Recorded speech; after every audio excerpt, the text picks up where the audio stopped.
ஆண்டவராகிய இயேசு கிறிஸ்துவின் நாமத்தினாலே குடியிருக்கிற இயேசுவின் நாமத்தினாலே வாழ்த்துகிற வேளையிலும் இந்த நாளின் தலைப்பு செய்தியாக மத்தேயு எழுதின சுவிசேஷம் 11ஆம் அதிகாரம் 28வது வசனம், வருத்தப்பட்டு பாரம் சுமக்கிறவர்களே நீங்கள் எல்லாரும் இடத்தில் வாருங்கள், நான் உங்களுக்கு இளைப்பாறுதலை தருவேன் சொல்கிறேன். யாரெல்லாம் வருத்தப்பட்டு பாரம் சுமக்கிறார்களோ அதெல்லாம் இடத்துல வாருங்கள், நான் உங்களுக்கு இளைப்பாறுதல் தருவேன். கர்த்தரிடத்துல தான் இளைப்பாறுதல் உண்டு. அல்லேலூயா. கர்த்தர் இளைப்பாறுதலை கொடுக்கிற தேவனாய் இருக்கிறார். அல்லேலூயா. பாத்தீங்கன்னா யாத்திராகமம் 33:14 என் சமூகம் உனக்கு முன்பாக செல்லும், நான் உங்களுக்கு இளைப்பாறுதலை தருவேன் என்று சொல்லி ஆண்டவர் சொல்கிறார். மோசேட்ட ஆண்டவர் சொல்கிறார், என் சமூகம் உனக்கு முன்பாக செல்லும், நான் உங்களுக்கு இளைப்பாறுதலை தருவேன். அப்ப அவருடைய சமூகம் முன்பாக செல்லனா நம்ம வாழ்க்கை ஆசீர்வாதமா இருக்காது, விடுதலையா இருக்காது, ஒரு துக்கமா இருக்கும். எந்த காரியத்துக்கும் அவருடைய சமூகம் முன்பாக செல்லும் பொழுது கண்டிப்பாக அது ஒரு விடுதலை, ஒரு ஆசீர்வாதம், ஒரு வெற்றியை காண முடியும். அல்லேலூயா. அடுத்தது பாருங்க, 16:11 ஜீவ மார்க்கத்தை எனக்கு தெரியப்படுத்தி உடைய சமூகத்தில் பரிபூர்ண ஆனந்தம் உடைய வலது பாரசத்திலே நித்திய பேரின்பம் உண்டு. தாவீது சொல்கிறான், ஜீவ மார்க்கத்தை எனக்கு தெரியப்படுத்துவீர், உடைய சமூகத்தில் பரிபூர்ண ஆனந்தம். அவருடைய சமூகத்தில் என்ன உண்டு? பரிபூர்ண ஆனந்தம். நம்முடைய வாழ்க்கையில தேவ சமூகம் நமக்கு பரிபூர்ண ஆனந்தத்தை கொடுக்கக்கூடியதா இருக்கிறது. நம்ம எந்த இடத்துக்கு போனாலும் நமக்கு அவ்வளவு சந்தோஷம், சமாதானம், மகிழ்ச்சி இருக்காது. ஆனா அதே சமூகத்துக்கு போய் பாருங்க, பரிபூர்ண ஆனந்தமும் அவருடைய வலது பாரசத்திலே நித்திய பேரின்பம் உண்டாகும் என்று வேதத்தில் பார்க்கிறோம். தாவீது அப்படித்தான் சொல்கிறான், ஜீவ மார்க்கத்தை எனக்கு தெரியப்படுத்தி உடைய சமூகத்தில் பரிபூர்ண ஆனந்தம். அல்லேலூயா. கொஞ்சம் ஆனந்தம் இல்ல, பரிபூர்ண ஆனந்தம் தேவ சமூகத்தான் கிடைக்கும். அல்லேலூயா. அடுத்தது உடைய வலது பாரசத்திலே நித்திய பேரின்பம். அல்லேலூயா. ஒரு நித்திய பேரின்பத்தை கர்த்தர் வைத்திருக்கிறார். அல்லேலூயா. என்னைக்கு நம்ம ஆண்டவரை தேட ஆரம்பிச்சோமோ அந்த நாள்ல இருந்து நம்மளோட வாழ்க்கையில ஒரு பேரின்பம், சந்தோஷம், மகிழ்ச்சி காணப்பட்டு கொண்டிருக்கிறது. அவருடைய சமூகம் நமக்கு ஒவ்வொரு நாளும் ஒரு மகிழ்ச்சியை கொடுக்கக்கூடியதா இருக்கிறது. அல்லேலூயா. அவரை தேடுகிற நாளெல்லாம் அவருடைய சமூகம் நமக்கு அவ்வளவு ஒரு விடுதலை கொடுக்கிறதாக, வேலைகளை மாற்றுகிறதாக, போராட்டங்களை நீக்கிறதாக, தேவைகளை சந்திக்கிறதாக, துக்கங்களை சந்தோஷமாய் மாற்றுகிறதாக காணப்படுது. அதனாலதான் வருத்தப்பட்டு பாரம் சுமக்கிறவர்களே நீங்கள் எல்லாரும் என்னிடத்தில் வாருங்கள், நான் உங்களுக்கு இளைப்பாறுதல் தருவேன் என்று சொல்லுகிறார்.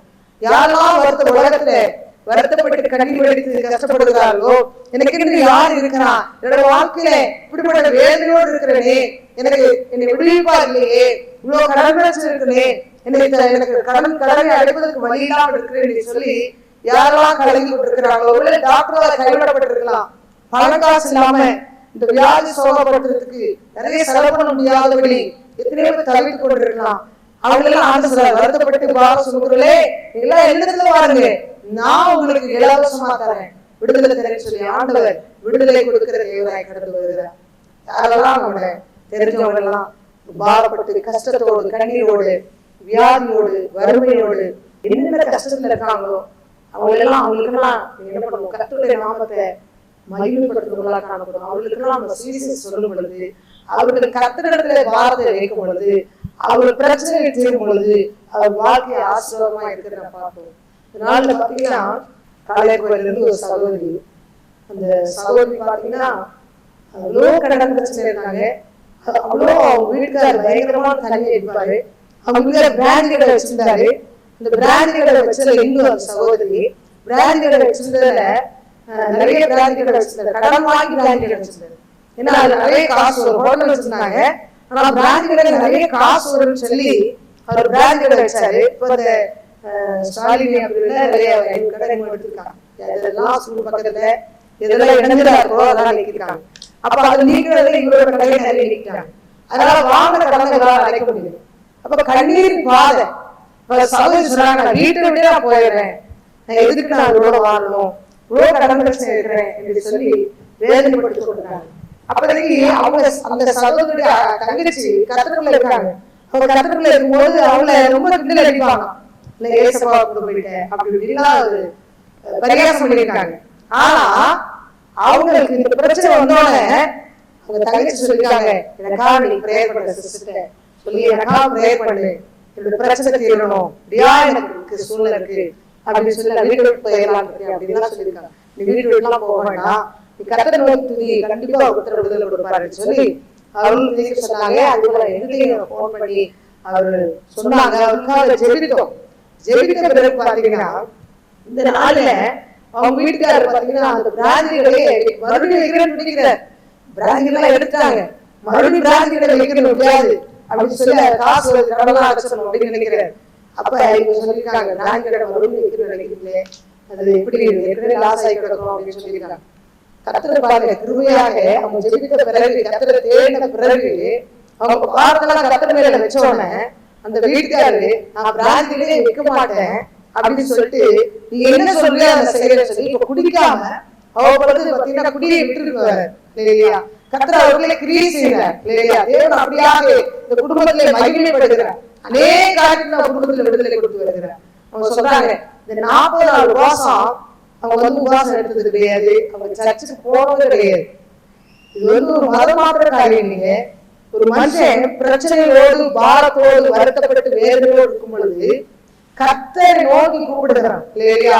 அவன் பிரச்சனைக்கு தேவனை நோக்கி கூப்பிடுகிறான். கர்த்தர் அவனை விடுவிக்கிறார் இல்லையா. கண்ணீரை துடைக்கிற தேவங்க இல்லையா. அந்த சகோதரி அழைத்து போனவங்க அவருக்கு பிரச்சனை என்று சொல்லி ஜெபித்துக் கொண்டாரு. அவங்க நான் ஜெபிக்க பழக்கு வைத்தேன். 3 வேளை ஜெபிங்க, 3 வேளை எப்படி சாப்பிடுறீங்களோ அது போல தேவன் நோக்கி வீட்டுக்காரங்க ஜெபிங்கன்னு சொன்னேன். அவர்கள் ஜெபித்தார்கள். அவர்கள் நாங்கள் மாறப்பட்டு ஒவ்வொரு நாளும் அதிகமாக ஜெபித்துக் கொண்டே உபவாச நாட்கள் எல்லாம் காலை துதியாளர்களுக்காக ஜெயிப்போம். கர்த்தர் அவங்க குடும்பத்துல பெரிய மாற்றத்தை கொடுத்திருக்கிறார். வீட்டை விட வெளியே வரட்டாங்க. ஆனா இன்னைக்கு அந்த வீட்டுக்கார மாற்றம்னா அவங்களுக்கு ஒரே சந்தோஷம். வீட்டுக்காரர்கள் எவ்வளவு மாற்றத்தை கொடுத்திருக்கிறார். நாட்டுக்கிட்ட வைக்கவே மாட்டேன்ட்டார் சிஸ்டர். அவர் குடிப்பழக்கத்திலிருந்து கர்த்தர் அவர் விடுதலை கொடுத்திருக்கிறார் சொல்லி அவ்வளவு சந்தோஷமா சொல்லுகிறார் இல்லையா. வருத்தப்பட்டு பாரம் சுமக்கிறவர்களே நீங்கள் எல்லாரும் என்னிடத்துல வாருங்கள் சொல்லுகிறார் இல்லையா. அல்லேலூயா. ஒரு மனுஷனிடத்துல வான்னு சொல்லல, என்னிடத்துல வாருங்கள் நான் உங்களுக்கு இளைப்பாறுதலை தருவேன் என்று சொல்லுகிறார். உங்க வாழ்க்கையில என்னென்ன காரியங்களை வருத்தப்பட்டு பாரத்தோடு கண்ணீரோடு என்னை விடுவிப்பார்களே, என் குடும்பத்திலே எப்படியாக வேதனையோடு இருக்கிறதே, என் சூழ்நிலை இருண்ட சூழ்நிலையா இருக்கிறது, என் வாழ்க்கையை இருண்டு கிடக்கிறது, என்னை விடுவிப்பார்களே என்று சொல்லி யாரெல்லாம் கலங்கி இருக்கிறீர்களோ ஆண்டவர் நோக்கி இந்த வேலையில கூப்பிடுங்க. கர்த்தரை நோக்கி கூப்பிடுங்க. கண்டிப்பாக உங்க வாழ்க்கையிலே ஒரு பிரகாசமான ஒளி உங்களுக்கு இறங்கும். கர்த்தர் வருவார். உங்க பிரச்சனைகள் இந்த இருளான சூழ்நிலை உங்களை விடுவிக்க கர்த்தரே வந்து உங்களுக்கு விடுதலை கொடுப்பார். அல்லேலூயா. குமாரன் உங்களை விடுதலை ஆக்கினால் மெய்யாவே விடுதலை சொல்லியிருக்கிறார். நீங்க கர்த்தரை நோக்கி கூப்பிடும் பொழுது மெய்யான விடுதலை பெற்றுக் கொள்ளுங்க. என் நாமத்தினாலே எதை கேட்டாலும் செய்வேன், கேளுங்கள் அப்பொழுது கொடுக்கப்படும் என்று சொல்லியிருக்கிறார். என்னோட வாழ்க்கையிலே நான் ரட்சிக்கப்பட்ட நாட்களிலிருந்து ஆண்டவரை கேட்கிற காரியங்கள் எல்லாத்தையும் கர்த்தர் என் வாழ்க்கையில நிறைவேற்றி வந்திருக்கிறார். சின்ன சின்ன ஒரு ஆசையா இருந்தப்ப அதை நிறைவேற்றுகிறார் ஆண்டவர். ஏன்னா ஆண்டவர் நமக்கு நம்ம துதிக்கிறோம். துதிக்கும் பொழுதுலாம் தேவன் அற்புதராகவே இருக்கிறார். ஒவ்வொரு நாளும் அற்புதராக இருக்கிறார். அதிசயமா இருந்து வழி நடத்தி வருகிறார். அல்லேலூயா. அடுத்து பாருங்க மத்தேயு 11:29 நான் சாந்தம் மனத்தாழ்மையுமா இருக்கிறேன், என் நுகத்தை உங்கள் மேல் ஏற்று கொண்டு என்னிடத்தில் கற்றுக்கொள்ளுங்கள், அப்பொழுது உங்கள் ஆத்மாவுக்கு இளைப்பாறுதல் கிடைக்கும். நான் சாந்தம் மனத்தாழ்மையா இருக்கிறேன், என் நுகத்தை கர்த்தருடைய நோக்கம் என்னன்னா அவருடைய வாரம் அநேக மக்கள் விடுதலையாக வேண்டும். அநேக மக்கள் பாவத்துக்கு சாபத்துக்கு கிடக்கிறார்கள், கட்டுக்களை கிடக்கிறார்கள். அவர் விடுதலை அடைய வேண்டும் என்ற தாகத்தோடு இருக்கிறார். அவர் பாவங்களுக்காக தன்னை ஜீவபலியாக ஒப்புக் கொடுத்தார். நம்முடைய பாவங்களுக்காக தேவன் அடிக்கப்பட்டார், ரத்தம் சிந்தினார், அவமானப்பட்டார். நாம் நீதிமானாக்கப்படுவதற்காகவே உயிரோடு எழுப்பப்பட்டிருக்கிறார். இன்றைக்கு நன்மை செய்கிறவராக ஆண்டவர் சுற்றித் திரிகிறார். அல்லேலூயா. எல்லாரும் உலக ரட்சகர், உலகத்தை ரட்சிக்க வந்த இயேசு. அல்லேலூயா. ஒரு மத கடவுள் அல்ல, ஒரு மதமாற்றுகிற ஒரு சூழ்நிலை அல்ல. உலகத்தை ரட்சிக்க வந்த கிறிஸ்தவர் மட்டும்தான் இயேசு இல்லை. உலக ரட்சகர், உலகத்தில் இருக்கிற அத்தனை பேருடைய பிரச்சனைகளை தீர்க்கக்கூடிய ஒரு ஆண்டவராக இயேசு கிறிஸ்து ஒருவரே. அவர் நேற்றும் இன்றும் என்றும் மாறாதவர். மனுஷனுடைய அன்பு கூட மாறிடுங்க. வாழ்க்கையில எல்லாருடைய அன்பை பார்த்துட்டேன், ஆனா தேவனுடைய அன்புதான் நமக்கு நிரந்தரம் என்பதை என்னோட வாழ்க்கையை நான் அறிந்திருக்கிறேன். அவருடைய அன்புக்கு நிகராக எந்த அன்பையும் நமக்கு கொடுக்கவே முடியாது. அல்லேலூயா. அதனாலதான் நான் சாந்தமும் மனத்தாழ்மையுள்ளவா இருக்கிறேன், என் நுகத்தை உங்கள் மேல் ஏற்றுக்கொண்டு என்னிடத்தில் கற்றுக்கொள்ளுங்கள், அப்பொழுது உங்கள் ஆத்மாவுக்கு இளைப்பார். அப்ப அவருடைய நுகத்தை என்ன பண்ணணும்? நம்ம ஏற்றுக்கொண்டு என்னிடத்தில் கற்றுக்கொள்ளுங்கள், அப்பொழுது உங்கள் ஆத்மாவுக்கு இளைப்பாறுதல் கொடுப்பேன். அவருடைய வாரம் என்னன்னா, அநேகர் ரட்சிக்கப்படும், பாவத்தில் சாப்பிடுறவர்கள் விடுதலை அடையணும். அந்த நுகத்தை நாம் சுமந்து கொண்டு அவர்களுக்காக பாரப்பட்டு ஜெபிக்கும் பொழுது கர்த்தர் நம்முடைய ஆத்துமாக்கள் இளைப்பாறுதலை கொடுப்பார். அவர்களும் விடுதலை அடைவார்கள், நாமும் இளைப்பாறுதலை அடைவோம். இல்லையா? அதுதான் ஆண்டவர் விரும்புகிறார். அந்த ஆண்டவர் நம்முடைய வாழ்க்கையில மற்றவர்களுக்காக, மற்ற ஜனங்களுக்காக பாரப்பட்டு நாம் ஜெபிக்க வேண்டும். மற்றவர்களுக்கு கண்ணீரை துடைக்கிற ஒரு கருவியாய் நாம் விளங்க வேண்டும். யோபு பிறருக்காக வேண்டுதல் செய்த போது கர்த்தர் அவருடைய சிறையில் போய் மாட்டினார் வேதனை பார்க்கிறோம். நாம் மற்றவர்களுக்காக கண்ணீரிட்டு ஜெபிக்கிறவர்களா இருக்க வேண்டும், அவர்களுக்கு உத்தரவாதத்தை ஜெபிக்கிறவர்களா இருக்க வேண்டும். என்னுடைய பிரேயர் போறவங்களுக்கு நாங்கள் உத்தரவாதத்தை அப்படி போராடி ஜெபித்துக் கொண்டிருக்கிறோம். கர்த்தர் நாம் எழுதிக்கா சொல்லுறேன். ஏன்னா ஒவ்வொரு மக்களும் அவ்வளவு பிரச்சனைகளோடு இருக்கிறாங்க, போராட்டங்களோடு இருக்கிறாங்க. அவங்களுக்கு ஜெபிக்கும் பொழுது கர்த்தர் கேட்டு விடுதலை கொடுக்கிறார். கண்ணீரோடு சொல்லுவாங்க, அடுத்த நாள் சொல்லுவாங்க, எல்லாம் மாற்றத்தை காண்கிறோம் சிஸ்டர், வீட்டுக்காருக்கு விடுதலை கொடுத்திருக்கிறார், சமாதானத்தை கொடுத்திருக்கிறார், வேலைநிலத்தை மாற்றிருக்கிறார், போராட்டங்கள் நீங்கி இருக்கு சொல்லுவாங்க. அதெல்லாம் கர்த்தர் செய்கிற காரியம் இல்லையா? நாளை என் நுகத்தை உங்கள் மேல் ஏற்றுக்கொண்டு என்னிடத்தில் கற்றுக்கொள்ளுங்கள், அப்பொழுது உங்கள் ஆத்மாவுக்கு இளைப்பாறுதலை கிடைக்கும் என்று சொல்லுகிறார். எரேமியா 6:16 பார்க்கும்போது, வழியிலே நின்று பூர்வ பாதை எவை என்று கேட்டு விசாரித்து நல்ல வழி எங்கே என்று பார்த்து அதிலே நடவுங்கள். நல்ல வழி எதுவே என்று பார்த்து அதிலே நடவுங்கள், அப்பொழுது உங்கள் ஆத்மாவுக்கு இளைப்பாறுதல் கிடைக்கும் என்று கர்த்தர் சொல்லுகிறார். அவர்களோ நாங்கள் அதிலே நடக்க மாட்டோம் என்கிறார்கள். எரேமியா தீர்க்கதரிசி சொல்லுகிறார், நல்ல வழி எங்கே என்று பார்த்து அதிலே நடவுங்கள் என்று சொல்லி கர்த்தர் சொல்லுகிறார் என்று சொல்லி, அப்பொழுது உங்கள் ஆத்மாவுக்கு என்ன கிடைக்கும்? இளைப்பாறுதல் கிடைக்கும் என்று கர்த்தர் சொல்லுகிறார் என்று எரேமியா தீர்க்கதரிசி சொல்லுகிறார். தீர்க்கதரிசி வார்த்தையை அவர்களோ நாங்கள் அதில் நடக்க மாட்டோம் என்கிறார்கள். தேவனுடைய பிள்ளைகளை வைத்து கர்த்தர் ஒரு எச்சரிப்பு கொடுக்கிறார்னா, நல்ல வழியில் நடங்கள் என்று சொல்லி எச்சரிப்பு கொடுக்கிறார்னா, அந்த வழியில் நல்ல வழியில் நடக்கும், பொல்லாத வழியை விட்டு மணந்திருக்கும். இவங்க என்ன செய்யாங்க? நடக்க மாட்டோம் என்கிறார். நல்ல வழியில நடக்க மாட்டோம், அவர்கள் நாங்கள் அதிலே நடக்க மாட்டோம் என்கிறார்கள். அப்ப நடக்க மாட்டோம் என்றால் இளைப்பாறுதல் கிடைக்காது, விடுதலை கிடைக்காது, சந்தோஷம் கிடைக்காது, சமாதானம் கிடைக்காது. நல்வழியில் நடக்க வேண்டும். பூர்வ பாதை எது என்று கேட்டு விசாரித்து நல்ல வழி எங்கே என்று பார்த்து அதிலே நடவுங்கள், அப்பொழுது உங்கள் ஆத்மாவுக்கு இளைப்பாறுதல். நல்ல வழியில் நடக்கும்போது இளைப்பாறுதல் கிடைக்குங்க. தீய வழியில் நடக்கும்போது இளைப்பாறுதல் இருக்காது. மனசஞ்சலம், வேதனை, துக்கம், பாடு, பிரச்சனை, ஏன் இந்த போராட்டம், ஏன் இந்த நெருக்கம், ஏன் இந்த அவமானம், எல்லாம் கெட்ட வழி நடந்தா தேவனுக்கு பிரியமில்லாத இளைப்பாறுதல் இருக்காது. வீடே ஒரு குழப்பமா நடக்கும். குடும்பத்துல ஒரு கணவன், மனைவி, பிள்ளைகள் நல்வழி நடக்கணும், குடும்பம் ஒரு பிளஸிங்கா இருக்கும். யாராவது சரியில்லைன்னா குடும்பத்துல அது என்ன இருக்கும்? ஒரே கண்ணீர், பாத, வேதனை, துக்கம்.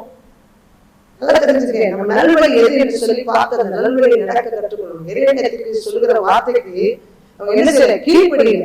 அவர்கள் நாங்கள் அதில் நடக்க மாட்டோம் என்கிறார்கள். எப்படி இளைப்பாறுதல் கிடைக்கும்?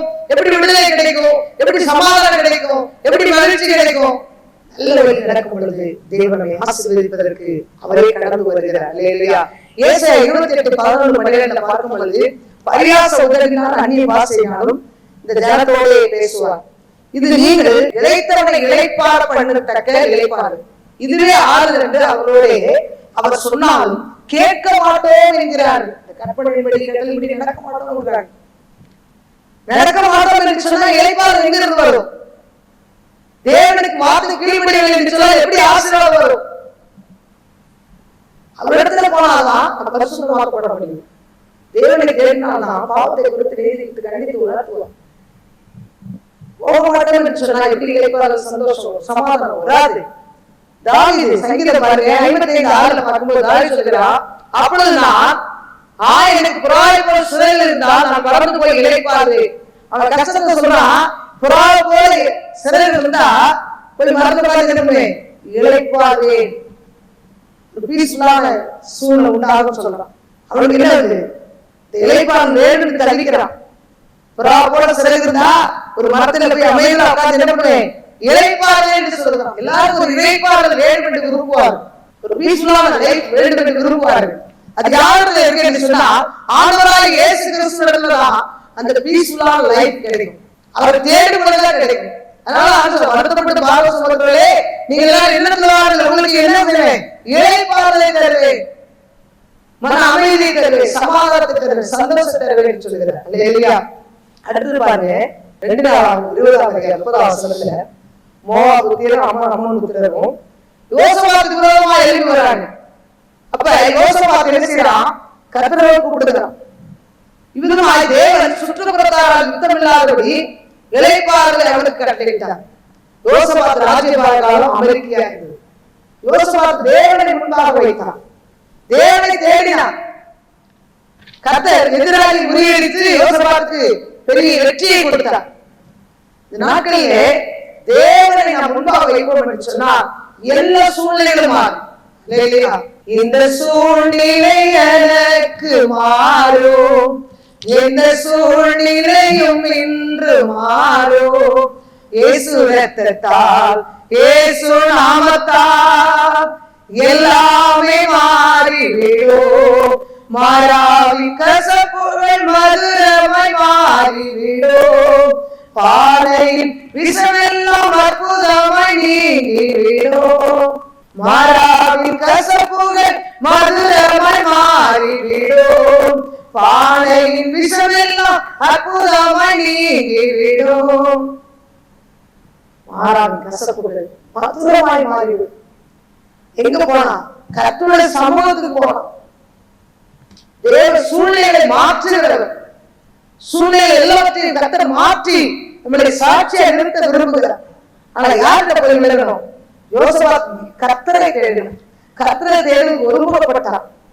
கர்த்தர் அவன் எதிராளியை முறியடித்து கர்த்தர் அவனை இளைப்பாற பண்ணினார். அவன் காலத்திலே ராஜ்யபாரம் அமெரிக்கையா இருந்தது.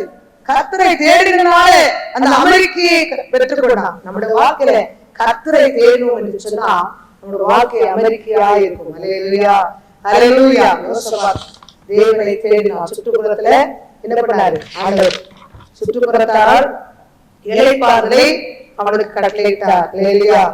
ராஜ்யபாரம் அமெரிக்கா இருந்ததை பார்க்கிறோம். அடுத்தது பாருங்க, ஏசாயா 40:31 கர்த்தருக்கு காத்திருக்கிறவர்களோ புதுபலன் அடைந்து கழுகையை போல செட்டையை அடித்து எழுப்புவார்கள், அவர்கள் ஓடினால் இளைப்படையார்கள், நடந்தால் சோர்ந்துவார். கர்த்தருக்கு காத்திருக்கிறவர்கள், நீங்க கர்த்தருக்கு காத்திருந்தீங்கன்னா கழுகுகளை போல செட்டையை எடுத்து எழுதுவீர்கள். எந்த காரியத்துக்கும் தேவ சமூகத்துல காத்திருங்க. ஒரு கடன் பிரச்சனையா, இந்த கடன் பிரச்சனை மூலிகை கிடைக்கிறீங்களா? கர்த்தருக்காக காத்திருங்க.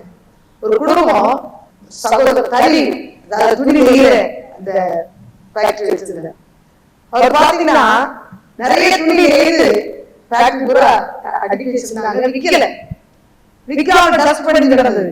அப்போது அவருடைய சகோதரிய அக்கா சர்ச்சுக்கு பிரேயர் வந்துருந்தாங்க. இப்ப சொன்னாங்க, எங்க தம்பியோட இந்த மாதிரி தறி போட்ட இடத்துல நிறைய துணி நெய்து விற்காமல் இருக்கிறது, இது எப்படியாவது விற்கணும்னு ஜோம் பண்ணி சொன்னாங்க. அந்த ஜோம் பண்ணி தண்ணி வச்சு வந்துட்டோம். அந்த ஃபேக்டரியில எல்லா துணியும் வித்துருச்சு. வித்த பிறகு அவருக்கு கடன் பிரச்சனை ஒரு பக்கம் பெரிய வலுவா இருந்தது. அவங்க சொந்தக்காரங்க சொல்றாங்க, வீட்டை என்ன பண்ணு வித்து கடன் அடைச்சிரு அப்படிங்கிறாங்க. சொந்த தாய் மாமா அம்மாவோடைய கூட பிற சகோதரர்கள் ஒரு ஹெல்ப் பண்ணல, கடனாக சொல்லி கொடுக்குறாங்க, நீங்க வீட்டை வித்து வாங்கிட்டு போங்க கடனை அப்படின்னு. சொந்த தாய் மாமான்னு சொல்லும் பொழுது அவங்க எப்படி வேலையா இருக்கும். அம்மாவோ தகவல் இல்லாத விடும், கணவர் இல்லாத விடும். மகனுக்கு அப்பா கிடையாது, அம்மா மட்டும்தான். வித்து வாங்கிட்டு போகட்டாங்க. அப்ப கடனாக சொல்லிருக்காங்க, உங்க மாமா தாய் மாமா எல்லாம் உங்க வீட்டை வித்து எவ்வளவு காசு உங்களுக்கு குடும்பம் வாங்கிக்குவா, நீங்க வாங்கிக்கீங்க, அவங்க வீட்டை விற்க சொல்லுங்க அப்படின்னு சொல்றாங்க. எனக்கு என்னமோ உங்க வீட்டை விற்க எனக்கு விருப்பம் இல்லை, நீங்க சீட்டு போட்டுருக்கீங்களே கொஞ்சமா கட்டி எப்ப சீட்டு முடியுதோ அப்ப கொண்டு கொடுக்குறதுன்னு சொல்லி நம்ம பிரேயர் வந்து ஜெபிச்சுட்டு போனதுக்கு அப்புறம் கர்த்தர் அவங்க உள்ளத்துல கிரியை செஞ்சு கடகாரத்தை கிரியை செஞ்சு ஸ்வீட்டு காரம் வாங்கிட்டு வந்து பிள்ளைகளுக்கு கொடுத்துருக்கேன் கடங்க. அவங்க வந்து சொல்றாங்க, கடகாரர் நெருங்கினாங்க, ஆனா பிரேயர் வந்துட்டு போன பிறகு அந்த கடகாரர்கள் ஸ்வீட் கொண்டு கொடுத்து வந்து என் பிள்ளைகளை ஒரு ஃப்ரெண்ட போல என்னை நேசிக்கிறாங்க. நீங்க எப்போ உங்களுக்கு பணம் கிடைக்குதோ அப்ப கொடுங்கன்னு சொல்றாங்க சிஸ்டர் அப்படின்னா இவ்வளவு ஒரு சந்தோஷம். யோசிச்சுப்பாரு. ஆண்டு சொல்றாரு, வீட்டை இடித்து விஸ்தாரப்பட்டு தற்கொலைக்கு நேரம் போக முடியுமா? அந்த மகன் தற்கொலை பண்ணி செத்துடலாம். எல்லாம் கடகாரங்க இருக்கிறாங்க. நம்ம தாழ்படலாத பையன், தாய் தான் இருக்காங்க, நமக்கு மேரேஜ் பிள்ளைங்க இருக்கு, நம்ம வாழ்க்கை எப்படி இருக்கு, நான் தற்கொலைக்கு போயிடலாம் சொல்லி அந்த நிலத்துல வந்தவர் இந்த மகன். ஆண்டு சொன்னார், வீட்டை இடித்து விஸ்தாரப்படுத்துவாயின்னு சொன்னார். தற்கொலைக்கு நேராக கடன் கட்ட முடியல வந்த மகன் ஆண்டு சொல்றாரு, உன் வீட்டை இடித்து விஸ்தாரப்படுத்துவாய், நீ ஆசீர்வாதம் வைப்பேன் என்று ஆண்டவர் தீர்க்கதரிசனம் சொன்னார். அதே போல ஆண்டவர் வீட்டை எடுத்து விஸ்தாரப்படுத்தி கீழே 5 கடை கட்டி மேல பெரிய வீடு, பின்னாடி தறி ஃபேக்டரி எல்லாம் சூப்பரா வச்சு இன்னைக்கு ஆண்டவர் பிளஸிங்காக கர்த்தர் வைத்திருக்கிற சோமோதி மெயின் ரோட்ல கர்த்தருடைய ஆசீர்வாதமாக வைத்திருக்கிறார்.